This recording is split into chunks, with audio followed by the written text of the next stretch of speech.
打埋隻黃金見聞。全部馬匹準備妥當，二場賽事5班2000嘅長途賽，暫時大結係13，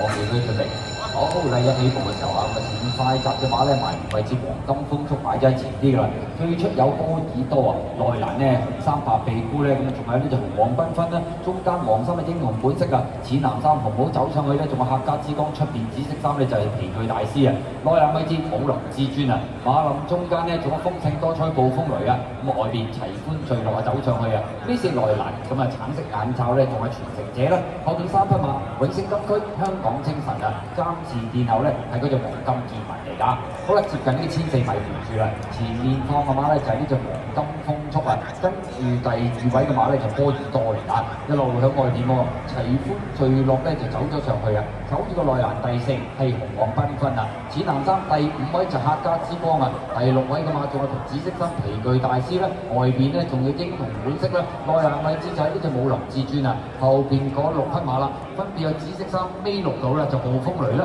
中間豐盛多彩內欄尾4橙色眼罩傳承者啊，後邊3匹馬永勝金區、63尾葉香港精神啊，監視殿後仍然係黃金見聞嚟㗎。好啦，轉香港體育學院灣啊，黃金風速順住帶接連1個身位啊，齊歡聚落就第2位啦，內欄慳咗呢位進佔第3嘅紅黃繽紛啊，紅一直加3第4位係波爾多啊，第5位內欄武林至尊，中間黃衫英雄本色，外邊咧就係呢隻客家之光啊，原欄慳咗呢位上一啲喎，咁啊橙色眼罩傳承者咧，馬林中間豐盛多彩，外邊紫色衫大面箍皮具大師，掟到最出有2隻暴風雷同埋永勝金區嚟㗎。好啦，最後直路啦，前面黃金風速走嚟咗大概個零身位嘅，埋邊紅黃繽紛喺呢個第2位啊，中間追嘅馬有呢隻就波爾多又唔算好勁喎，出邊有一隊皮具大師大外檔起暴風雷啊，最後見到啦，黃金風速再定執突過去，出嚟2個位都奠定勝局㗎啦，第2名㗎啦，後邊追上嚟有暴風雷啊，中間位置香港精神睇到第3、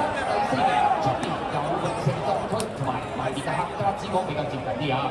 結果今場賽事黃金風速順利擺咗喺前面一放到底啦，第2名㗎嘛，外邊追咧係暴風雷，至於第3名都係被動啲嘅馬喎，香港精神追上嚟，出面第4名咧仲有呢隻永勝金區啊！好啦，都係走得快，好世界，黃金風速都係起馬啦。第2名嘅暴風雷啦，第3嘅後上好勁嘅香港精神，第4永勝金區。頭兩段都扯得幾快下。快啊！早段都有幾多馬上個波爾多都擺近前嘅。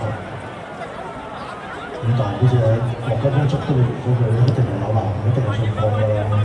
咁就再落。